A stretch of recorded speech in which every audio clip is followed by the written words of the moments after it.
വെച്ചേക്കുന്നൊക്കെ villain കഥാപാത്രങ്ങളാണ്. വാനമ്പാടിയിലെ അമ്മ നമ്മൾ പ്രേക്ഷകർ ഒരിക്കലും മറക്കൂല, പപ്പിയുടെ അമ്മ. പക്ഷെ നേരിട്ട് ഭയങ്കര വൈബ്, കൂള്, ട്രാവലറാണ്, ഒരു വൈബ് മനുഷ്യത്തിയാണ്. എങ്ങനെയാണ് ഈ രണ്ട് ക്യാരക്ടേഴ്സ് ഇങ്ങനെ കൊണ്ടുപോകുന്നത്? അത് ആക്ടിങ് അല്ല, അത് നമുക്ക് റിയൽ ലൈഫിൽ ചെയ്താൽ തല്ലുള്ളൂ. അപ്പോൾ സ്ക്രീനിൽ ഐ ക്യാൻ ഡു എന്തും ചെയ്യാനുള്ള ഒരു ഇതുണ്ട്. കത്താറിൻ്റെ ക്യാരക്ടർ ഭംഗിയായിട്ട് ചെയ്യുക, അത്രയേ ഉള്ളൂ. വില്ലൻ വേഷങ്ങൾ ചെയ്യാനാണോ ഇഷ്ടം?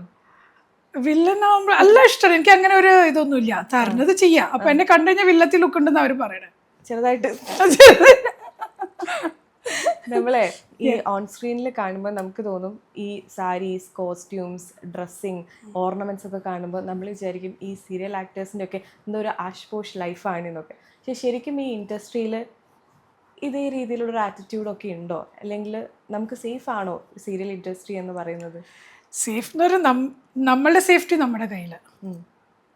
അത് അത്രേ എനിക്ക് പറയാനുള്ളൂ. നമ്മുടെ സേഫ്റ്റി നമ്മൾ തന്നെ നോക്കണം.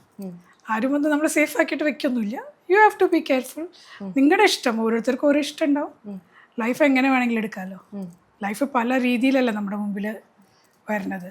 സോ നമുക്ക് ഇഷ്ടമുള്ളത് നമുക്ക് ചൂസ് ചെയ്യാം. എൻ്റെ റൈറ്റ് ആയിരിക്കില്ല ഇപ്പോൾ ബാക്കിയുള്ളവരുടെ റൈറ്റ്, അതുപോലെ എൻ്റെ റോങ് അവരുടെ റോങ്ങും ആവണമെന്നില്ല. സോ ഇറ്റ്സ് ഓരോ ഇൻഡിവിജ്വൽ ഡിപ്പെൻഡ് ചെയ്യും ഹൗ ദേ ടേക്ക് ഇറ്റ്. നമ്മൾ സ്ക്രീനിൽ കാണുമ്പോൾ എന്ന് വെച്ചിട്ടുണ്ടെങ്കിൽ മാമിന് നമ്മളെല്ലാ പ്രേക്ഷകരും കൊടുത്തൊരു വില്ലൻ ലുക്ക് ഉണ്ട്. പക്ഷെ നേരിട്ട് മാം ലൈവിലൊക്കെ വന്ന് ഒരുപാട് കാര്യങ്ങൾ പറഞ്ഞിട്ടുണ്ട്. അപ്പം നമ്മൾ വിചാരിച്ചു ഇവർ ഇത്രയും പാവമായിരുന്നു, അല്ലെങ്കിൽ ഇത്രയും ഇൻസെക്യൂരിറ്റീസ് ഉള്ള ഒരാളായിരുന്നു നമ്മൾ വിചാരിച്ചിട്ടുണ്ട്. 5 വർഷം മുന്നത്തെ പ്രിയ മേനോൻ ഒരു ലൈവ് ഇട്ടു ഓൺലൈനിൽ. ഇപ്പോഴും ആ ലൈവ് ഡിലീറ്റ് ചെയ്യപ്പെടാതെ അവിടെ തന്നെയുണ്ട്. അന്ന് പ്രേക്ഷകർക്ക് ഒരുപാട് ഡൗട്ട് ഉണ്ടായിരുന്നു. ഈ 5 വർഷം കഴിഞ്ഞിട്ട് പ്രേക്ഷകരുടെ മനസ്സിൽ ചോദ്യങ്ങൾ ഇനിയുണ്ട്. എന്താണ് അതിന് പിന്നിലെ സത്യാവസ്ഥ? എന്തിനായിരുന്നു ആളുകളെ അറ്റാക്ക് ചെയ്യുന്നു, ആളുകൾ എൻ്റെ മീത്ത് ആസിഡ് ഒഴിക്കും എന്നൊക്കെ പറഞ്ഞ് പ്രിയ മേനോൻ അന്ന് ലൈവ് ഇട്ടത്? അതിന് സത്യാവസ്ഥ ഇഫ് യു ആർ ഓക്കെ നമുക്കറിയാൻ ആഗ്രഹമുണ്ട്. അത് ശരിക്കും പറഞ്ഞാൽ it was A very traumatic experience. ഞാൻ വളരെ ന്യൂ ആയിരുന്നു കേരളത്തിൽ.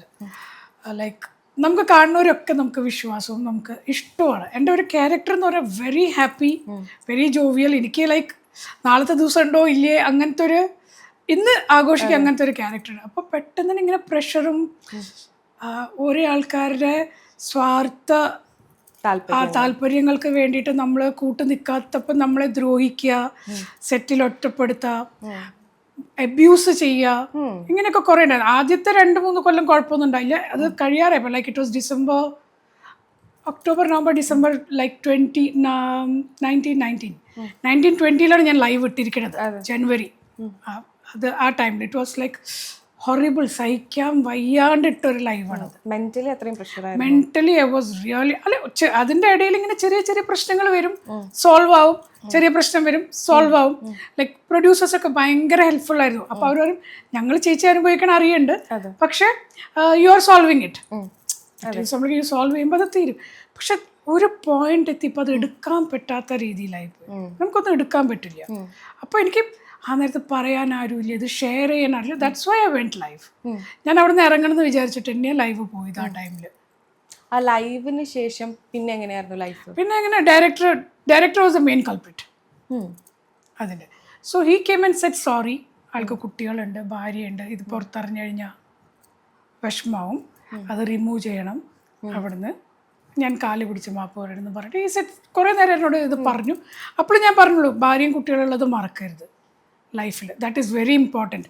എന്ന് വെച്ചാൽ ഇതെല്ലാം തിരിച്ചടിക്കുക അവിടെയാണ്. അത് മൂത്തോക്കി പറഞ്ഞ ഒരാളാണ് ഞാൻ. അദ്ദേഹം ഇപ്പോൾ മരിച്ചു പോയോണ്ട് ഒരാളെ പറ്റി എനിക്ക് പെട്ടെന്ന് നല്ലത് പറയാൻ എനിക്ക് പറ്റണില്ല. അതാരായാലും ശരി. ഇപ്പം ഞാനായാലും ഞാൻ പറയണില്ല ഞാൻ ചെയ്തത്. അയ്യോ I can say as a technician is a very good person. Technician എന്ന് പറഞ്ഞാൽ അങ്ങനത്തെ ഒരു ടെക്നീഷ്യൻ റെയറാണ്. എന്ന് വെച്ചാൽ ഉറക്കമില്ല, രാവിലെ വന്ന് എല്ലാവരത്തിനേക്കാൾ മുമ്പ് വന്നിട്ട് സ്റ്റോറിയിൽ എഴുതുന്നുണ്ടാവും. പിന്നെ ഈ വാസ് പെർഫെക്റ്റ് ഇൻ ഹിസ് വർക്കിനായാലും ഒരു ഇതും ചെയ്തിട്ടില്ല. പക്ഷേ as A human being I don't respect him.